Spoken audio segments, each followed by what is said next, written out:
The old Turner house stood on a hill overlooking the town. It was a grand Victorian mansion with a wide porch and a turret that reached for the sky. The Johnson family pulled up in their beat-up station wagon, its sides plastered with travel stickers. Excitement crackled in the air. 10-year-old Sarah and her little brother Tommy, 7, tumbled out of the car. Their parents, John and Linda, followed more cautiously. John, ever the optimist, grinned at his wife. "What a house, Linda. Just think, our new home." Linda smiled back, but a shiver ran down her spine. The house loomed over them, its windows like watchful eyes. A strange sense of foreboding settled over her. "It is big," she agreed, her voice a little shaky. Tommy was already racing towards the front steps, his laughter echoing in the stillness. "Come on, slowpokes," he yelled back, his voice full of childish glee. Despite her unease, Linda couldn't help but share in her family's enthusiasm. This was a fresh start, a chance for new beginnings. The first few weeks in the Turner house were filled with the chaos of unpacking and settling in. The children, however, quickly claimed the house as their own. Tommy turned the attic into his pirate lair, while Sarah claimed the turret room as her reading nook. One evening, as Sarah was curled up with a book, she heard a whisper coming from the wall. "Hello?" she called out, her heart pounding. There was no answer, only the rustle of leaves against the window pane. She dismissed it as her imagination, but the incident left her unnerved. That same night, Tommy came running into his parents' room, his face pale and his eyes wide with fear. "There's someone in the attic with me," he whimpered, clutching his teddy bear. John went to check, but found nothing. He soothed Tommy back to sleep, attributing the boy's fear to nightmares. But the strange occurrences continued. Footsteps echoed in the hallway at night, doors creaked open and slammed shut on their own. Whispers seemed to follow Sarah and Tommy around the house, sending shivers down their spines. Linda tried to ignore the strange happenings, but it was becoming increasingly difficult. The atmosphere in the house felt heavy, oppressive. She found herself jumping at shadows, her nerves frayed. Her unease grew with each passing day. One afternoon, while dusting the living room, she felt a cold spot near the fireplace. The temperature dropped drastically, and she could have sworn she saw a fleeting shadow move out of the corner of her eye.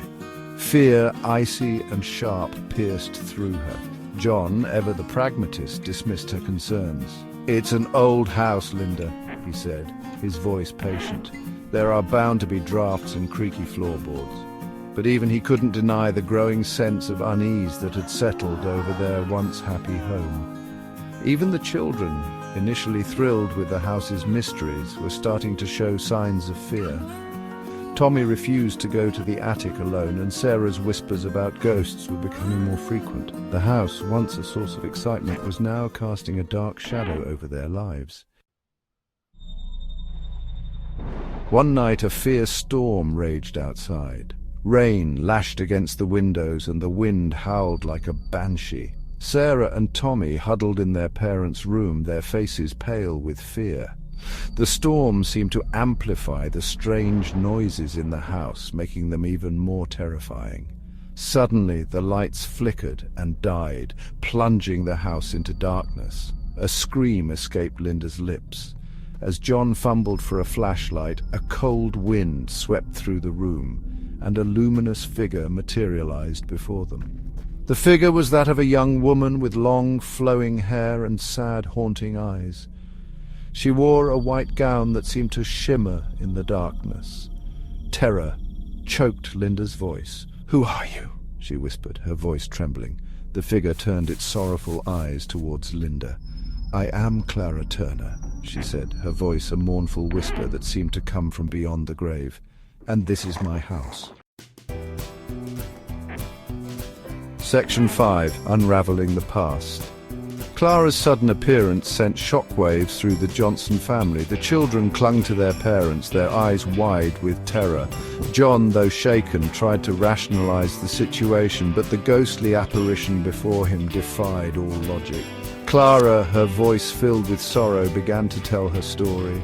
She had lived in the house a century ago, her life tragically cut short within its walls. She spoke of betrayal, of a love gone wrong, of a life stolen too soon.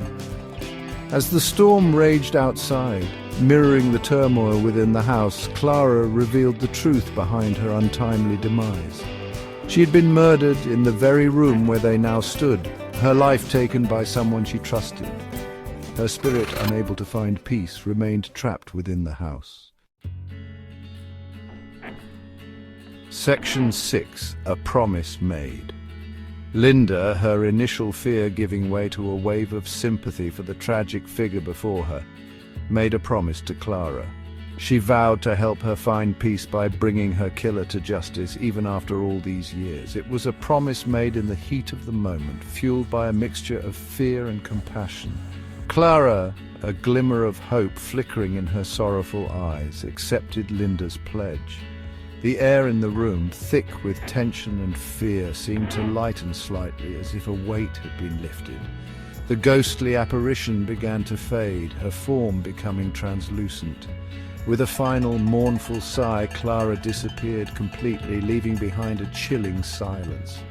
The storm outside, as if mirroring the resolution within the house, began to subside. The wind died down and the rain softened to a gentle patter against the windows.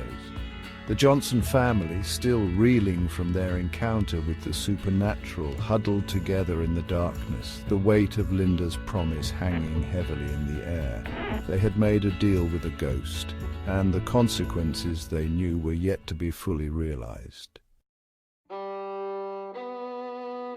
Section 7.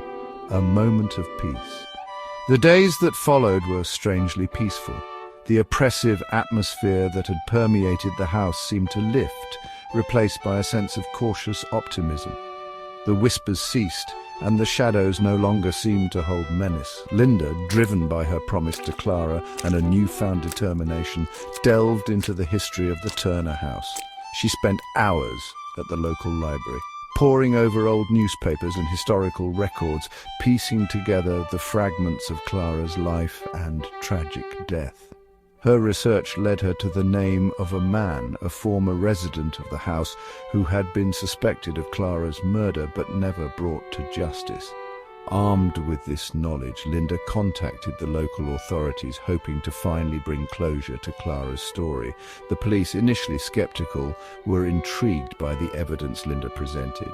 They reopened the cold case, and the wheels of justice, though slow, began to turn. The Johnson family, their lives intertwined with the tragic fate of Clara Turner, awaited the outcome with bated breath. Section 8. The Pact's Price. One evening, as the sun began its descent, casting long shadows across the lawn, the children disappeared. They had been playing in the backyard, their laughter a comforting sound, when silence fell, heavy and absolute. Panic surged through Linda and John.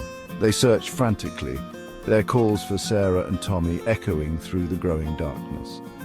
The house, once a place of unsettling peace, now felt menacing, its shadows harboring a sinister secret. As darkness enveloped the house, a cold wind swept through the halls, and the temperature plummeted. The air grew thick with the scent of decay, and an unearthly chill settled over everything. The house seemed to awaken, its silence broken by whispers and creaking floorboards. Linda, her heart pounding with a dread she couldn't ignore, noticed a change in the house. The walls seemed to pulse with an eerie energy, and the air crackled with an unseen power. The house, she realized with growing horror, was transforming, becoming something otherworldly and sinister. Section 9. The Haunting Truth. The furniture contorted into grotesque shapes, the walls closing in, trapping Linda and John within the house's horrifying embrace. Whispers swirled around them, filled with malice and an unspeakable hunger. The house, no longer a place of refuge, had become a prison, a testament to their fatal error. As terror threatened to consume them, a figure materialized in the swirling chaos. It was Clara, her form no longer the sorrowful specter they had encountered before, But something twisted, her eyes burning with a cold, malevolent light. "You sought justice!" Clara hissed, her voice dripping with venom. "But you misunderstood the price." Her laughter echoed through the house, chilling them to the bone. "The pact was sealed with your promise, and now your children belong to me." The horrifying truth struck Linda with the force of a physical blow. She had been so focused on righting a past wrong that she had failed to see the true cost. She had unwittingly condemned her children to the same fate as Clara, trapped forever within the house's malevolent embrace. The house, now a swirling vortex of shadows and whispers, held them captive, a chilling reminder of their fatal error.